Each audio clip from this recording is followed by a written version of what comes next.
Saya Dominika Banafahik, NIM 2101060007. Di sini saya akan menjelaskan mengenai non-elektrolit, jenis, dan komposisi.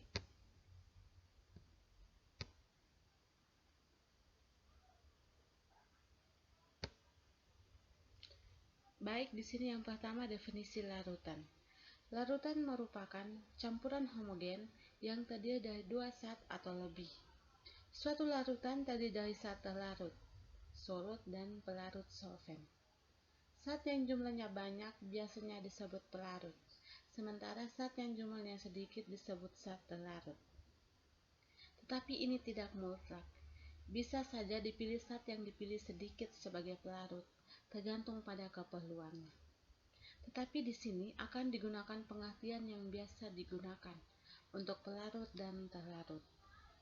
Campuran yang dapat saling melarutkan satu sama lain dalam segala perbandingan dinamakan larutan miscible. Contohnya, udara merupakan larutan miscible. Jika dua cairan tercampur membentuk dua fasa, dinamakan cairan immiscible.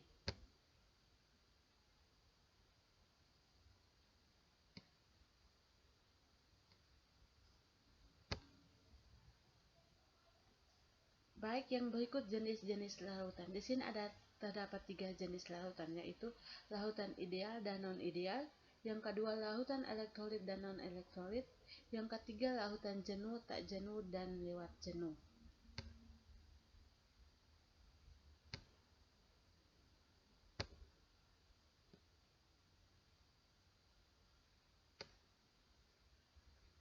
Baik, kita masuk ke yang pertama, larutan ideal dan non-ideal. Dalam suatu sistem, atom-atom, ion-ion, dan molekul-molekul nyata saling mempengaruhi satu sama lain, sehingga perilakunya sukar diramalkan secara tepat. Akibat kesukaran meramalkan perilaku zat nyata, menimbulkan cara atau model yang dapat menjelaskan perilaku secara teoritis, dinamakan hukum ideal. Oleh karena itu, muncul istilah larutan ideal sebagai upaya untuk menjelaskan keadaan sistem dari larutan nyata. Dalam larutan cair, pendekatan keidealan berbeda dengan gas ideal. Dalam larutan ideal, partikel-partikel pelarut dan terlarut yang dicampurkan berada dalam kontak satu sama lain. Pada larutan ideal dan zat terlarut molekuler, gaya interaksi antara semua partikel pelarut dan terlarut setara. Dengan kata lain, dalam larutan ideal, misalnya zat A dan zat B, gaya antar partikel yaitu AA, AB, atau BB adalah sama. Dalam larutan non-ideal, gaya antar atom-atom, ion-ion, atau molekul-molekul harus dipertimbangkan dalam perhitungan.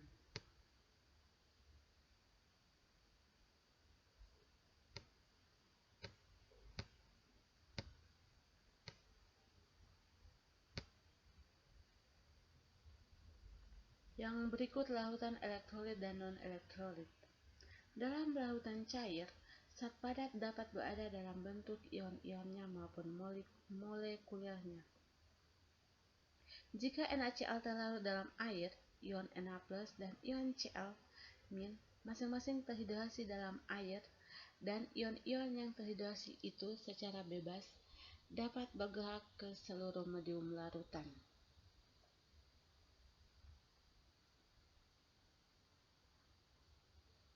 Akan tetapi, apabila glukosa atau etanol larut dalam air, zat-zat tersebut tidak berada dalam bentuk ioniknya, melainkan dalam bentuk molekulernya.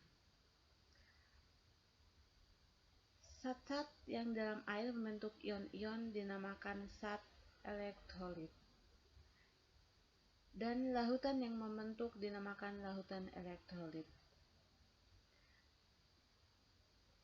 Secara larutan elektrolit dapat diketahui dari sifatnya, misalnya menghantarkan arus listrik.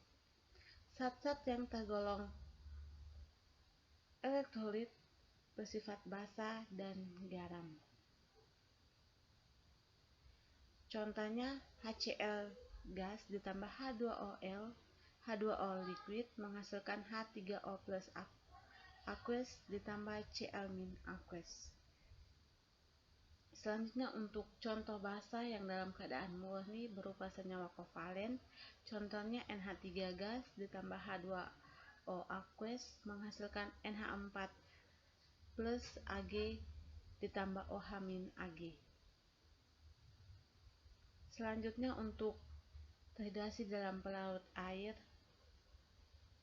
semua garam bersifat senyawa ionik, contohnya Na plus Cl- solid ditambah H2O liquid menghasilkan Na plus aqueous ditambah Cl- Ag.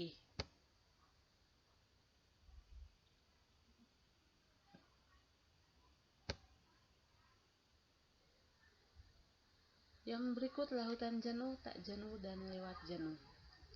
Kepekatan larutan secara kualitatif sering juga diungkapkan dengan istilah jenuh, tak jenuh, dan lewat jenuh. Larutan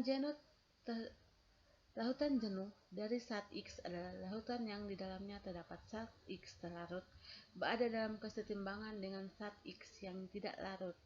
Larutan tak jenuh mengandung zat larut terlarut dengan konsentrasi lebih kecil daripada larutan jenuh. Larutan NaCl pada 25 derajat Celcius yang mengandung NaCl kurang dari 36,5 gram tersebut di larutan tak jenuh. Dalam larutan tak jenuh, belum dicapai kesetimbangan antara zat terlarut dan zat yang tidak larutnya. Jika zat terlarut ditambahkan ke dalam larutan, maka larutan mendekati jenuh. Larutan lewat jenuh menunjukkan keadaan yang tidak stabil.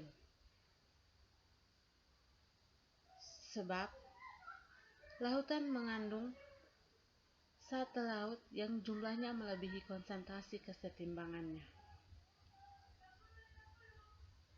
Larutan lewat jenuh umumnya terjadi jika larutan yang sudah melebihi jenuh pada suhu tinggi diturunkan sampai mendekati suhu kamar.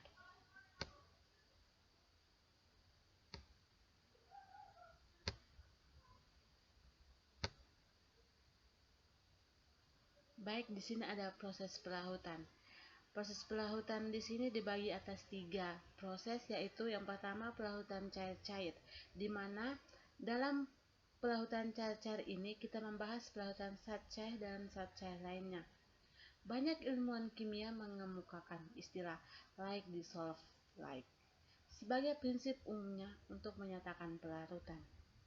Istilah ini mempunyai makna bahwa zat-zat cair yang mempunyai struktur serupa akan saling melarutkan satu sama lain dalam segala perbandingan, sebab molekul-molekul zat cair yang dicampurkan mempunyai gaya tarik antar molekul sama atau hampir sama dalam jenis maupun kekuatan ikatannya. Yang berikut pelarutan pada cair. Pada proses pelarutan pada cair ini, perbedaan gaya tarik antar molekuler menyebabkan zat padat mempunyai kelarutan terbatas di dalam suatu pelarut. Gaya tarik antar molekuler dalam zat padat lebih besar daripada gaya tarik antar molekuler dalam zat cair.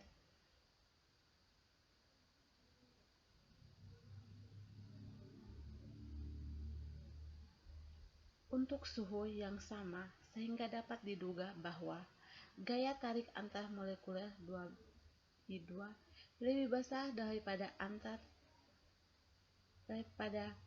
gaya tarik antar molekuler CC14. Oleh sebab itu, kelarutan I2 dalam CC14L relatif rendah. Keadaan didukung oleh fakta bahwa zat padat dengan titik leleh lebih besar dibandingkan dengan zat padat yang memiliki titik leleh lebih tinggi untuk struktur molekuler yang serupa. Yang berikut pelarutan gas cair.